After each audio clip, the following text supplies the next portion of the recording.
in heaven. And wonderful God, Lord, we offer you today, as we continue to worship you, a sacrifice of thanksgiving. You've been so good to us, God. Just the mere fact that we are in this place today is a blessing that can only come from the Lord. We don't deserve to be here, God, but you have poured your mercy and your grace out upon your people.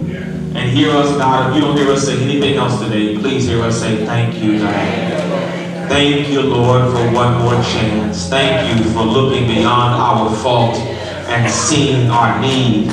Thank you for forgiving us over and over again. Thank you, Lord, for giving us a heart and a desire to obey your word. Now, Lord, we have come to hear what you have to say to your people. We desire to hear the word today, God. We don't want to hear any human philosophy. We don't want to hear anybody's opinion. We don't want to hear what we want to hear, but we want to hear the word of God. We want you to speak in this place today, God. Have your way right now. Move and deliver right now. Is our prayer in Jesus' name. In Jesus' name.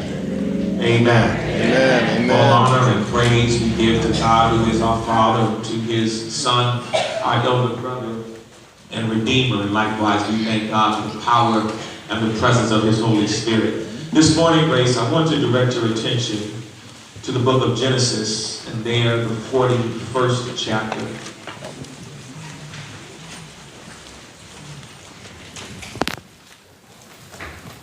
Genesis chapter 41.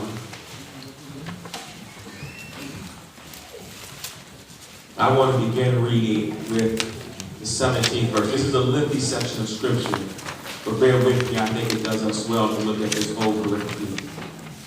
Genesis 41, beginning in verse 17. Then Pharaoh said to Joseph, in my dream I was standing on the banks of the Nile, and when out of the river there came 7 cows, fat and sleek, and they grazed among the reeds. And after them 7 other cows came up, scrawny and very ugly and lean. I had never seen such ugly cows in the land of Egypt. Then the lean cows ate up the 7 fat cows that came first. But even after they had ate them, no one could tell that they had done so. They looked just as ugly as before. And then I woke up. In my dream, I saw 7 heads of grain, full and good, growing in a single stalk. After them, 7 other heads sprouted, withered and thin, and scorched by the east wind. The thin heads of grain swallowed up the 7 good heads. I told this to the magicians, but none of them could explain it to me. Then Joseph said to Pharaoh, the dreams of Pharaoh are one and the same, and God has revealed to Pharaoh what he is about to do. The 7 good cows are 7 years, and the 7 good heads of grain are 7 years. It is one and the same dream. The 7 lean, ugly cows that came up afterwards are 7 years, and so are the 7 worthless heads of grain scorched by the east wind. They are 7 years of famine. It is just as I said to Pharaoh. God has shown Pharaoh what he is about to do. 7 years of great abundance are coming throughout the land of Egypt, but 7 years of famine will follow them. Then all the abundance in Egypt will be forgotten, and the famine will ravage the land. The abundance of the land will not be remembered, because the famine is so severe. The reason the dreams were given to Pharaoh in 2 forms is that the matter has been firmly decided by God, and God will do it soon. And now let Pharaoh look for a discerning and wise man and put him in charge of the land of Egypt. Let Pharaoh appoint commissioners over the land to take 1/5 of the harvest of Egypt during the 7 years of abundance. They should collect all the foods that these good years that there are coming and store it up in grain under the authority of Pharaoh to be kept in the cities for food. This food should be held and reserved for the country to be used during the 7 years of famine that will come upon Egypt, so the country may not be ruined by the famine. For the past couple of weeks, I have seen repeatedly on the internet, on social media, on the news, an image that is playing itself out in several cities around this country.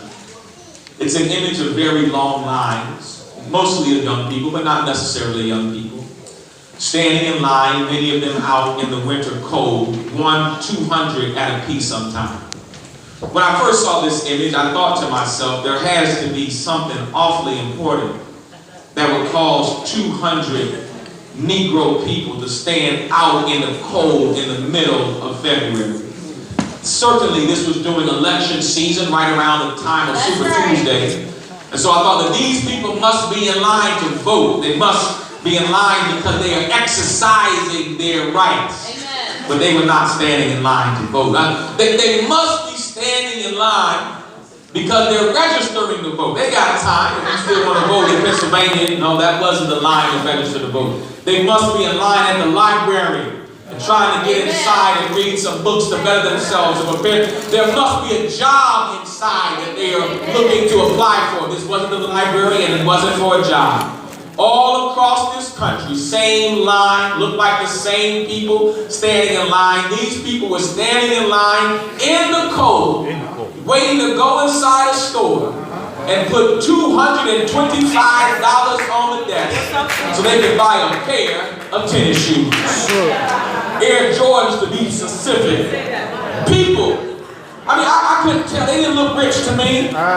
Folk who would stand in line, come on, preacher, in order to give somebody else their money and to make Michael Jordan and the president of Nike even more rich.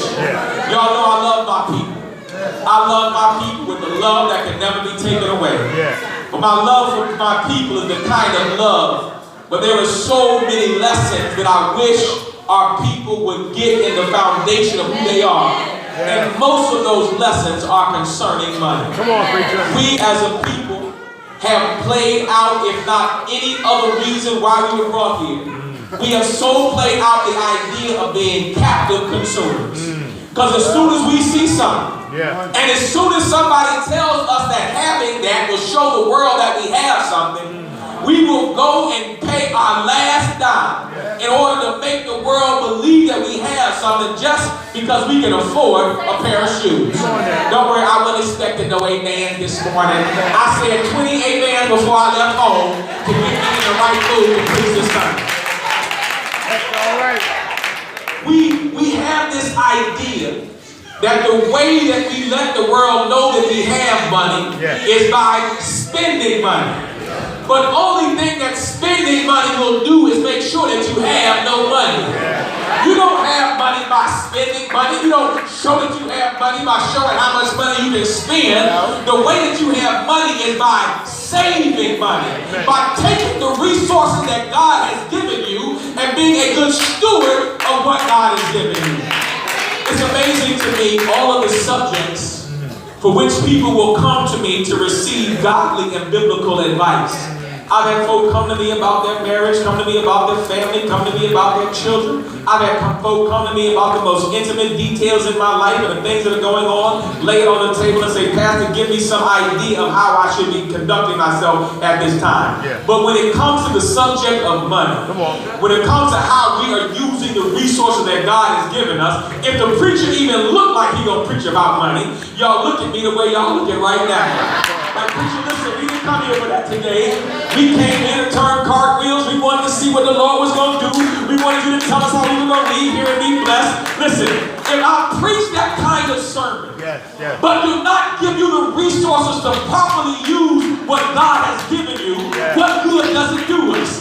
Every last one of us can walk out of here tomorrow and walk into an awesome blessing, but if we do not know how to properly handle the blessing God has given us, then we'll go and give it right back to the enemy, coming right back to church, praying the same prayer that God has already answered. Listen, when it comes to how we handle our finances, how we handle the resources that God has given us, not only is this in the Bible, it is mentioned in the Bible more than any other subject.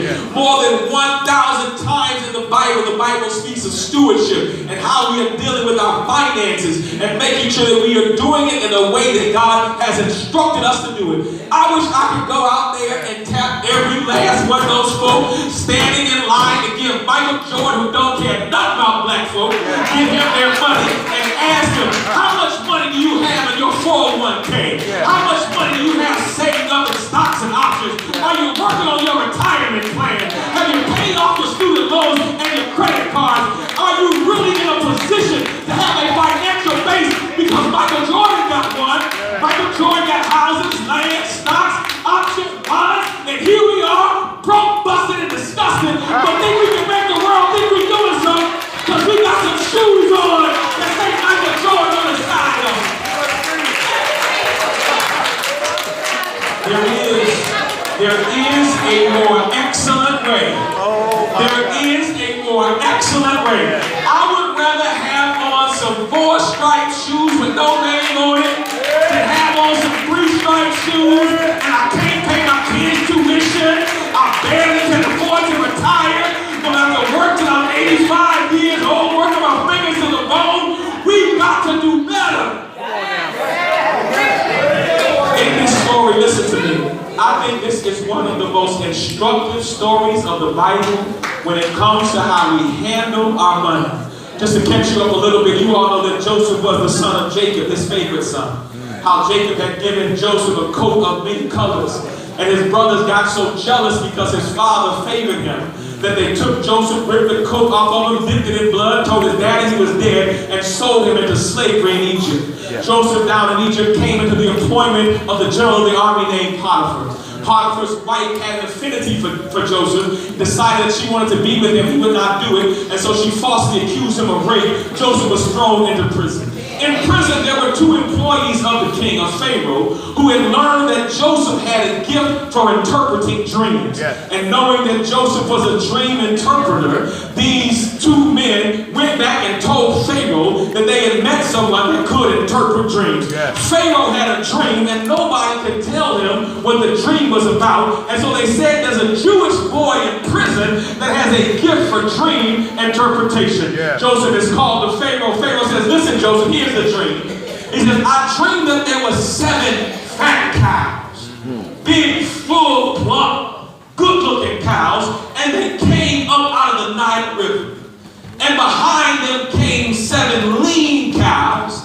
And then I woke up, went back to sleep, had a vision of 7 full ears of corn out of the Nile, and then 7 gaunt ears of corn. The first lesson, listen to me, I think we receive from this. Notice where the cows are coming from. They are coming out of the Nile River. Yeah. Doesn't say that that Pharaoh raised them, that Pharaoh made them, that Pharaoh designed them, that they were Pharaoh's school project, that this was something Pharaoh did for work. It said that they came straight up out of the Nile River. Yeah. I believe this is designed to show us the most foundational, please listen to me, principle when it comes to understanding your finances is that no matter what and how much you have, all of it comes from God. Do you hear what I'm saying to you? Yeah. Just so Pharaoh knows this don't have anything to do with you. That's right. They came up out the Nile River. Pharaoh didn't make the Nile. That's right. Pharaoh didn't dig the Nile. Pharaoh didn't construct the Nile. God made the Nile. Right. And these cows are coming from a place where they can only come from God. Yeah. And I believe the very first place you have to arrive in order to properly handle and be a steward of what God has given to you, you got to know it comes from God. In other words, this is not your stuff. It's not your house. It's not your money. It's not your car. It's not your clothes. It's not your health. It's not your body.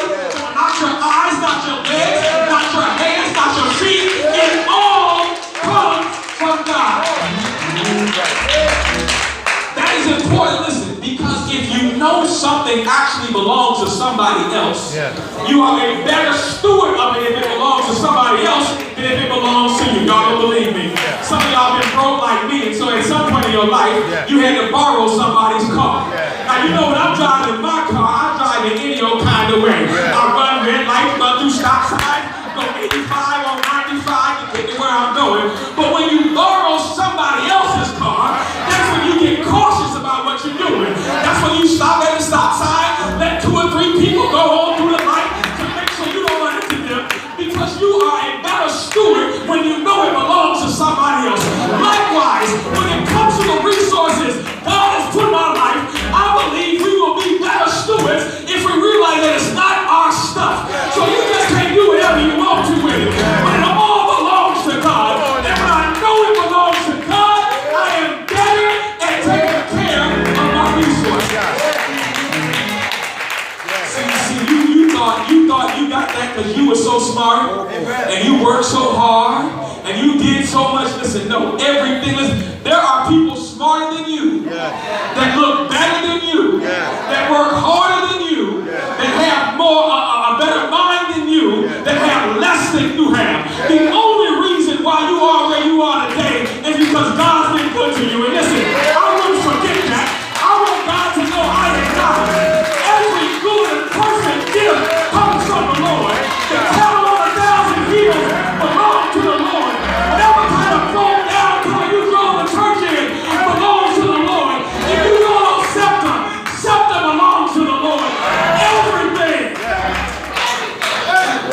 Listen, we get the words. Every good and perfect gift comes from God.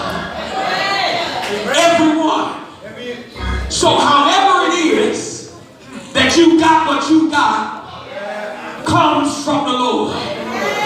Don't get it twisted and think that it's because of you. It comes from the Lord. You might be a kept man and a kept woman. When you look so good and somebody's paying your bills, you got a sugar daddy. Well, listen, the only reason you got a sugar in your daddy is because God's been good to you and blessed you to be wherever you are. Listen, I'm trying to keep it real today. Whatever it is that you got. Thank you. Thank you, God. Thank you, God. Lesson number 2. Not only do you have to realize that everything you have has come from the Lord, please understand, if you live this life long enough, then you will discover that life is a series of ups and downs. That you're going to have some good years and you're going to have some bad years. You're going to have some funny slower years and you're going to have some piss poor years. You're going to have some years where your body is acting right, and you're going to have some years where ain't nothing doing what it's supposed to do. You're going to have some years where you love your husband, and you're going to have some years where you look at him every morning like, I can't believe this man. You're going to have some years where your wife is treating you right, and you're going to have some years where you ain't ate that new meal all year long. And in spite of it all, what it means to be a good steward is to recognize that there's going to be some good and there's going to be some bad. There's going to be times when I am bound and there's going to be times when I am base. There's going to be a time when I've got more than enough and there's going to be times when I don't have enough. And you got to live your life in a level manner. And here's what we do. When we don't have, we tell ourselves, this ain't going to last always. My ship is coming in. God's going to be good to me. But then as soon as we do have, we think that's going to last forever. Joseph said, listen, Pharaoh, what you have seen is God talking to you. There are going to be 7 years of plenty that will be followed by 7 years of famine. And the years of famine are going to be so great that the years of famine will swallow the years of plenty if you're not careful. Let me tell you one reason why I so dislike get rich quick type stuff. Especially the lottery. Please listen to me. Because playing the lottery is not a sin. I don't make things sins that are not sins. The Bible does not say that you should not play the lottery. That's right. But what the Bible does tell us is that we are to be good stewards of what the Lord has given us. I don't try to make something that the Word does not say. I go strictly by the Word. I wish it did say that. Lord have mercy. And most of y'all probably, maybe, I don't know, wouldn't be giving all your money to the man at the corner store. But what the Bible does tell us is to be good stewards. What happens when you play the lottery and you win every now and then? I ain't yet to find one person who can tell me 2-3 years later where the money is. All we do is get a little bit, Lord have mercy. And you would think, I know, so I watch you get a little something, just start straight balling out.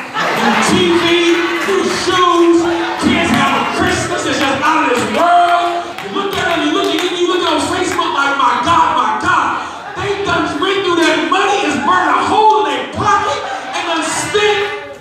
because they did not think there are 7 cows coming behind this. Quite possibly there are 7 years of that. Here's a crazy idea. Maybe I should save some of this up.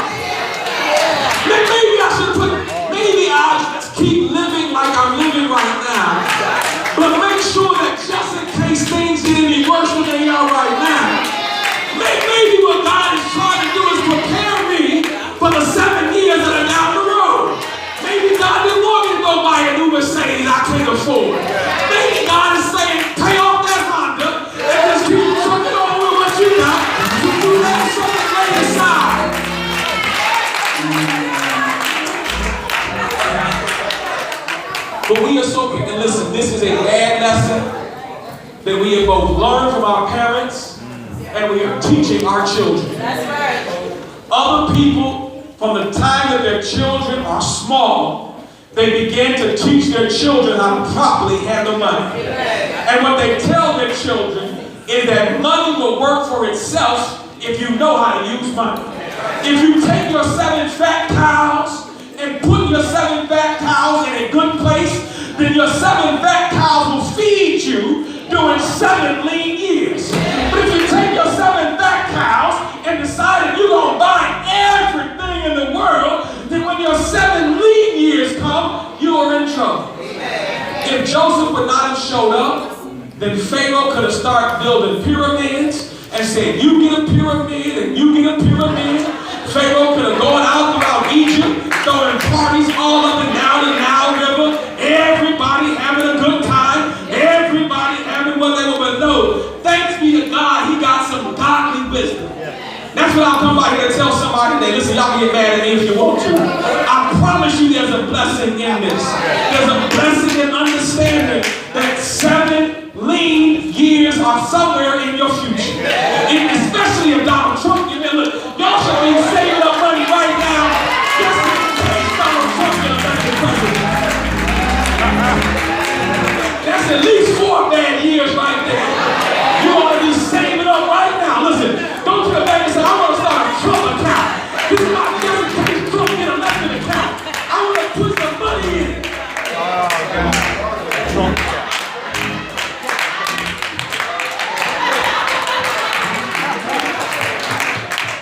Lesson number 3. How you make it during the lean years is directly connected to how you understand your plenty. I meet children all the time. This is the saddest thing in the world. I meet children all the time. But when I meet their parents, tell them, kids 8, 9 years old that already have debt. That's right. That's right. When they came and turned off the cable, their mama couldn't afford it anyway. So mama went down to the cable office in Junior's name, put the cable in Junior's name. That's right. Now, listen, now when Junior grows up, do you understand the great disadvantage you already put that child in to where they already have bad credit? They're already, listen, they didn't even get to have 7 fat years. They will have 7 lean years from the beginning. There are other people that when their children hit 18, 19, 20, 21 years old, they hand them a check. This is the money we've been putting aside for you. So that as you go out right now and start off in life, you have a head start. You got a push. You got something to prepare you. That don't even sound right to some of us. But we've got to change the way we understand what God has given to us. I don't know about you, but I want my children to exist in a better financial situation than the situation I was in. And I don't mean by that I want to buy them stuff I can't afford. Because for black folk, we think that the way that we show our children a better way is we buy them stuff we can't afford. That's not how you do it. You want to do something good for your child? Take that Air Jordan money and put it in a credit union. Make sure the credit unions are giving you some interest. Let that interest compound so that when they go to college, they already have something.